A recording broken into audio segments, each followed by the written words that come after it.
Episode 4 of Ballard starts with Ballard secretly meeting with LaFont and Zamira to discuss their next move.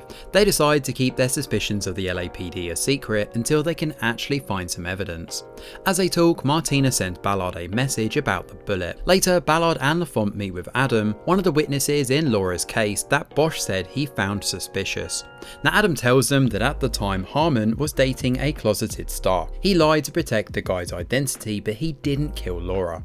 Now with Harmon dead, Ballard asks about the identity of Harmon's lover, but Adam refuses to reveal it. LaFont suggests that they find a different way to check Harmon's alibi without outing anyone. If things don't work out, they can always circle back to Adam. Now Adam also identifies the car he saw outside Laura's house as a Ford. Meanwhile, Colleen meets with the salon owner to get more information on Yulia. She's hoping to contact Yulia's family and notify them of the tragedy. And after getting back to the office, Ballard asks the team to focus on tracking down the Ford car seen outside Laura's house on the day of her murder. Now Martina also updates the team on the John Doe bullet that she and her friend managed to reconstruct from the bullet wounds. Now Ballard hopes Freddy can use the data to find out more, and Freddy links the bullet to a case related to Javier, who is currently serving time in county prison over firearm charges. As for Samira, she later apologizes to Ballard for getting heated during their morning meeting. Colleen finds a lead on Reddit about a car and decides to follow up. She ends up getting another victim. However, to find out more, she needs Ted's help since he has a badge. In the middle of the day, LaFont gets word that Chastain died in a car accident. Ballard tries to act indifferent, but her former partner's death certainly affects her. The following day, Zamira and Ballard visit Javier in prison, but he refuses to say much. Fortunately, he identifies John Doe as Luca Ibarra, a coyote for the Zacatecas Nuevas. I hope I've said that right. I do apologize if I've butchered that completely. Javier's alibi certainly checks out, and they focus on finding more information on the vans and Ibarra. Ballard uses work as an excuse to avoid her complicated feelings over Chastain's death, and while this is going on, Ted offers to connect Colleen with a guy from Ukraine to help her trace Yulia's family. Colleen later meets with Andre and briefs him on the situation. Their investigation into the vans brings up a new lead by the name of Coleman. The lead turns out to be another dead end. Later, Ted visits Jake's place to watch the game. Nelson brings up the case here, and Ted says that he's uncertain that Ballard is on the right track. However, he does believe that she's doing her best. In the evening, Ballard, LaFont and Zamira meet at a bar for drinks. Zamira got confirmation that Ibarra is their John Doe, and they start tracking down the next of kin to notify them. Zamira and LaFont are surprised when Ballard says she won't attend Chastain's funeral. Fortunately, Ballard does change her mind and attends in the end. LaFont and Zamira also attend for moral support, as Chastain's wife apologizes and mentions that her husband regretted his decision. She also mentions that Chastain heard Olivas talking about another female cop who returned to the force. Based on the description, Ballard wonders if Olivas was talking about Zamira. Simultaneously, Ted informs Colleen that Andre found out that Yulia's family was killed in the war. The next day, Javier contacts the team to make a deal. His lawyer states the terms, and Javier starts singing like the canary. He mentions a group of dirty cops working for the cartels, and he alleges that these dirty cops are selling drugs and doing more for the cartel. As for the gun, he claims he got it from one of these dirty cops. He doesn't know the cop's real name, but gives them a clue on where to start. And after going through the case that Javier mentioned, they find a former cop by the name of Driscoll. Javier later identifies him as the man who gave him the gun. So Zamira, Ballard and LaFont start digging into Driscoll's background.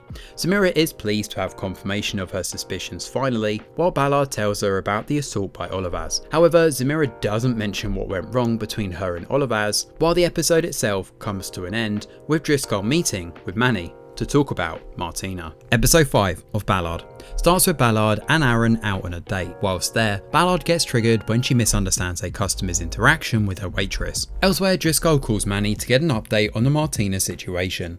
Manny assures him that he's working on winning Martina's trust, and the two are currently on a date where Manny is upping his charm game. Later, Driscoll meets with the Mafia to make a drop and mocks one of the snitches the Mafia is torturing. The following morning, Nelson drops by the office to talk to Ted. Nelson is worried that Ballard's investigation is one-dimensional and wants Sarah to be the top priority. He asks for a weekly check-in. The team focuses on the vehicle lead for now, but everyone except Colleen is feeling down. Colleen suggests they follow up on a car that was scrapped in 2009 that was registered to a woman named Jenny Garrison. Ballard asks Colleen and Ted to focus on the the cars, while she and Zamira focus on something else.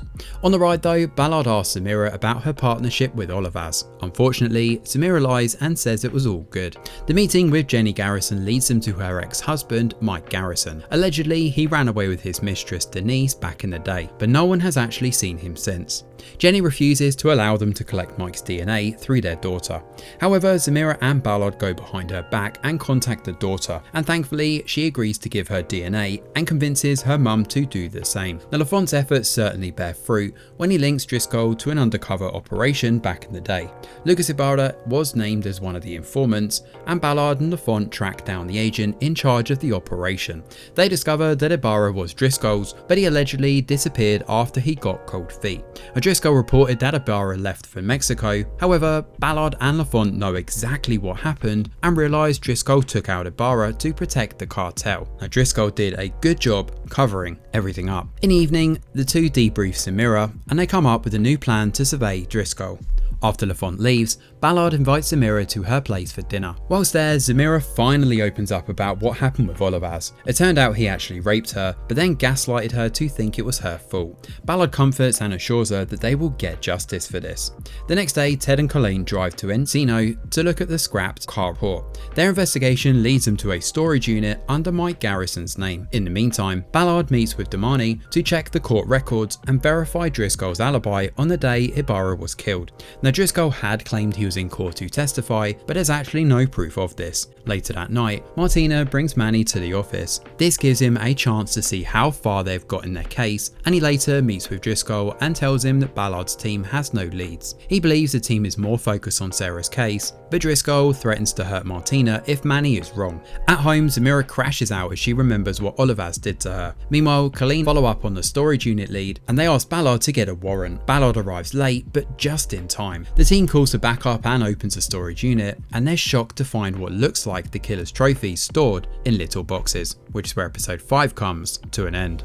So Colleen and Ted have a unique bickering relationship that makes them a good team. As much as Ted is annoying, his heart is certainly in the right place. He's just a bit lazy and hates field work, to be honest. The storage unit is a big break in this case, and hopefully they will find more answers because of this. It's shocking to realise how many more victims are actually out there. It's clear that this killer has certainly been busy.